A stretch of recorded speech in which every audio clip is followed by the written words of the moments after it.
Welcome to NCN news. నేను సంధ్య. బులెటిన్లో ముందుగా హెడ్లైన్స్ చూద్దాం. ప్లాస్టిక్ భూతాన్ని తరిమేద్దాం, పర్యావరణాన్ని పరిరక్షించుకుందాం. మంత్రి కందుల దుర్గేష్.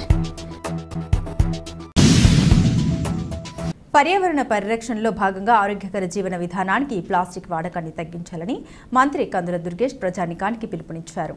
కూటమి ప్రభుత్వం ప్రతి నెల 3వ శనివారం స్వర్ణాంధ్ర స్వచ్ఛాంధ్ర కార్యక్రమాల్లో భాగంగా ఒక్కో థీమ్తో ప్రజల్లో చైతన్యం కల్పిస్తున్న నేపథ్యంలో నిడదవోలు నియోజకవర్గం పెరవల్లి మండలం కానూరు గ్రామంలో మంత్రి కందుల దుర్గేష్ స్వర్ణాంధ్ర స్వచ్ఛాంధ్ర కార్యక్రమాల్లో ముఖ్య అతిథిగా పాల్గొని ప్లాస్టిక్ వాడకం వల్ల కలిగే అనర్థాలను ప్రజలకు వివరించారు. కానూరు కూడల్లో ప్రజలకు అవగాహన కల్పిస్తూ మానవహారం నిర్వహించారు. ఈ సందర్భంగా మంత్రి కందుల దుర్గేష్ మాట్లాడారు.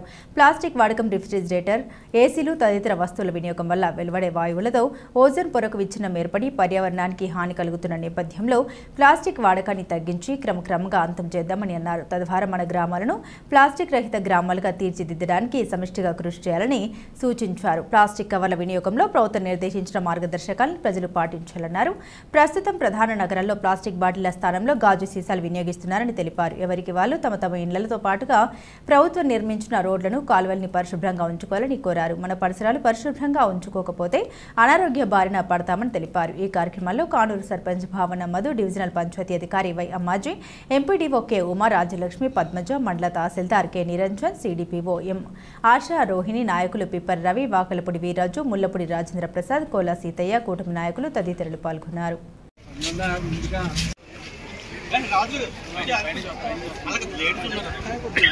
ప్లాస్టిక్ కవర్ వద్దు, కాటన్ సంచి వద్దు, ప్లాస్టిక్ కవర్ వద్దు, ప్లాస్టిక్ వద్దు, ప్లాస్టిక్ కవర్ వద్దు, వాడకు, ప్రాణాలు తీయకు, ప్లాస్టిక్ కవర్ వాడకు, ప్లాస్టిక్ కవర్ వాడకు, ప్లాస్టిక్ కవర్ వాడకు, ప్లాస్టిక్ నిషేధిద్దాం, పర్యావరణాన్ని రక్షిద్దాం.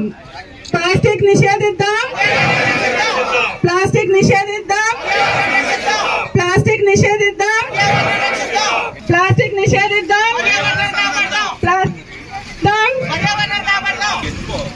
ప్లాస్టిక్ నిషేధిద్దాం, ప్లాస్టిక్ నిషేధిద్దాం.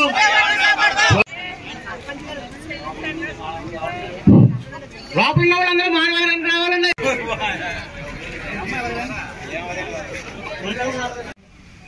ప్రతిష్టాత్మకంగా ముఖ్యమంత్రి చంద్రబాబు నాయుడు గారి నేతృత్వంలో పంచాయతీరాజ్ శాఖ మంత్రులు, ఉప ముఖ్యమంత్రి పవన్ కళ్యాణ్ గారి సారథ్యంలో, భారతదేశం మొత్తం మీద నరేంద్ర మోడీ గారి సారథ్యంలో స్వచ్ఛ ఆంధ్రప్రదేశ్, స్వచ్ఛ భారత్ అనేటువంటి కార్యక్రమాల్ని నిరంతరంగా అమలు చేస్తున్నటువంటి సందర్భం మీ అందరికీ తెలిసిందే. ప్రతి 3వ శనివారం తప్పనిసరిగా మనందరం కూడా మన పరిసరాలని పరిశుభ్రంగా ఉంచుకోవాలి. మన ఇంటిని మాత్రమే కాకుండా చుట్టుపక్కల ఉన్నటువంటి అన్ని ప్రాంతాలని కూడా శుభ్రతతోటి కాపాడుకోవాలనేటువంటి ఆలోచన చేయడానికి వీలుగా ఈ కార్యక్రమాన్ని ముఖ్యమంత్రి గారు రూపొందించారు. ఇందులో భాగంగా మనకి పరిశుభ్రత పట్ల కానీ, లేకపోతే ప్లాస్టిక్ వ్యర్థాలని విసర్జించే విషయంలో కానీ సరైనటువంటి అవగాహన ఉండాలనేటువంటి మాటని ఇవాళ ముఖ్యమంత్రి గారు మన అందరికీ తెలియజేశారు. గడిచిన కొద్ది కాలంగా ప్రతి 3వ శనివారం కూడా మనం ఒక్కొక్క నెలలో ఒక్కొక్క కార్యక్రమాన్ని తీసుకుని ఇందులో పాల్పంచుకుంటున్నాం. ఈ రోజు ప్రధానంగా ఉన్నటువంటి ఈ జూలై మాసానికి ఉన్నటువంటి ప్రత్యేకమైనటువంటి కార్యక్రమం ఏంటంటే ప్లాస్టిక్ వాడకాన్ని తగ్గించాలనేది ఒకటి. దాని బదులుగా కొత్తగా వేరే ప్రత్యామ్నాయాలు ఏముంటాయో, గుడ్డ సంచులు కానివ్వండి, జనపనారతో చేసినవి కానివ్వండి, అటువంటి వాడుకోవాలనేటువంటి ఆలోచన మరొకటి. వీటితో పాటు మన ఇంట్లో ఉన్నటువంటి ఈ చెత్తా చెదారం బయట వేసేటప్పుడు మనం పూర్తిగా ప్లాస్టిక్ వ్యర్థాలని సెపరేట్ చేయాలనేటువంటి ఆలోచన. కలిపేసి మనం పంపించేస్తే అవి ఎందుకు ప్లాస్టిక్ ను వాడద్దంటాం మనం, అవి భూమిలో నాన్ డిగ్రేడబుల్, అంటే భూమిలో కలిసిపోవు. అవి మీకు అదే గుడ్డతో చేసినవి కానీ, లేకపోతే మనం ఇంట్లో వాడుకునేటువంటి కాయగూరల తాలూకు చెత్త కానీ ఇవన్నీ అయితే భూమిలో కలిసిపోతాయి. వాటి వల్ల ఇబ్బంది ఉండదు. ఇది కొన్ని వేల సంవత్సరాలైనా సరే ప్లాస్టిక్ అనేది భూమిలో కలిసిపోతుంది, నాన్ డిగ్రేడబుల్ అంటారు. ఇటువంటి ప్లాస్టిక్ వల్ల పర్యావరణానికి పూర్తిగా హాని జరుగుతుంది. ఇవన్నీ పర్యావరణం లేకపోతే ఓజోన్ పొరకి చిల్లులు పడడం ఇవన్నీ పెద్ద పెద్ద విషయాలు మనకు సంబంధం లేవనుకునేటువంటి మాట మాత్రం ప్రజలు ఎవరు అనుకోకూడదు. ఎందువల్లంటే ఇవాళ వర్షాకాలంలో సైతం ఇంత పెద్ద ఎత్తున భానుడు భగభగమంటున్నాడంటే, సూర్యుడు అంత గట్టిగా మనకి ఎండలు ఇస్తున్నాడంటే కారణం ఏంటి తెలుసా? మనం ఇళ్లలో వాడుకునేటువంటి ఈ ప్లాస్టిక్ వ్యర్థాలు కానివ్వండి, ఏసీ మిషన్లు కానివ్వండి, మనం ఒంటికి కొట్టుకునేటువంటి సెంట్లు కానివ్వండి, వీటి తాలూకు వాయువులు పైకి వెళ్లి సూర్యుడికి మనకి మధ్య ఉన్నటువంటి పొరని ఓజోన్ పొర అంటారు. ఆ ఓజోన్ పొర ఉండటం వల్ల మనకు వచ్చేటువంటి ఉపయోగం ఏంటంటే, సూర్యుడి నుంచి వచ్చేటువంటి సూర్యరశ్మి ఆ వేడి డైరెక్ట్ గా మనకు రాదు. అదే మనం ఈ వాడకాల వల్ల ఏసీ మిషన్లు లేకపోతే పెర్ఫ్యూమ్స్ వీటి వల్ల వచ్చేటువంటి వాయువులు పైకి వెళ్లి ఆ ఓజోన్ పొర మనకు రక్షణ కవచంగా ఉన్నటువంటి ఓజోన్ పొరని చిల్లులు పెడుతుంది.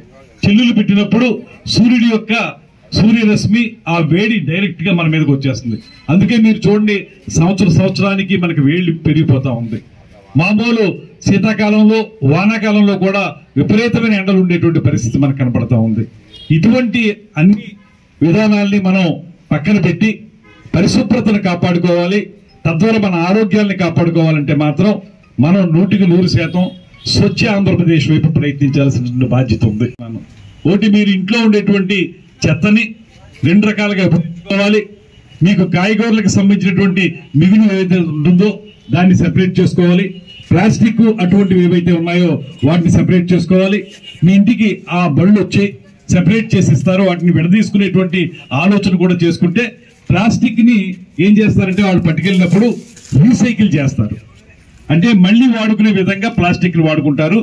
ఈ కాయగూరల తాలూకు చెత్త ఇదంతటిని మామూలుగా అక్కడెక్కడ డంపింగ్ యార్డ్ లో పడేసినా అవి మనకి మామూలుగా భూమిలో కలిసిపోతాయి కాబట్టి ఇబ్బంది ఉండదు. ప్లాస్టిక్ ని ఎందుకు విడదీయాలంటే, ప్లాస్టిక్ ని మనం మళ్ళీ రీసైకిల్ చేసుకోవాలి. అలా భూమిలో పడేస్తే దానివల్ల పరిశుభ్రత పోతుంది అనేటువంటిది. ఇవన్నీ దృష్టిలో పెట్టుకుని మీరందరూ కూడా ప్లాస్టిక్ వాడకాన్ని తగ్గించండి. పరిసరాల పరిశుభ్రత కొరకు ప్రతిరోజు కొంత సమయం స్వచ్ఛతా కార్యక్రమాల కొరకు శ్రమదానం చేసి ఈ రోజు పరిశుభ్రత గురించి శుభ్రపరచడంలో సహాయం చేస్తుందని నమ్ముతూ ఈ రోజు నుండి నా తోటి వారికి కూడా స్వచ్ఛత, ప్లాస్టిక్ నిర్మూలనపై మరియు ప్రత్యామ్నాయాల వినియోగంపై అవగాహన కల్పించే దిశగా ప్రయత్నిస్తానని, మన ఆంధ్రప్రదేశ్ ను స్వచ్ఛాంధ్రప్రదేశ్ గా తీర్చిదిద్దేటట్లు నా వంతు కృషి చేస్తానని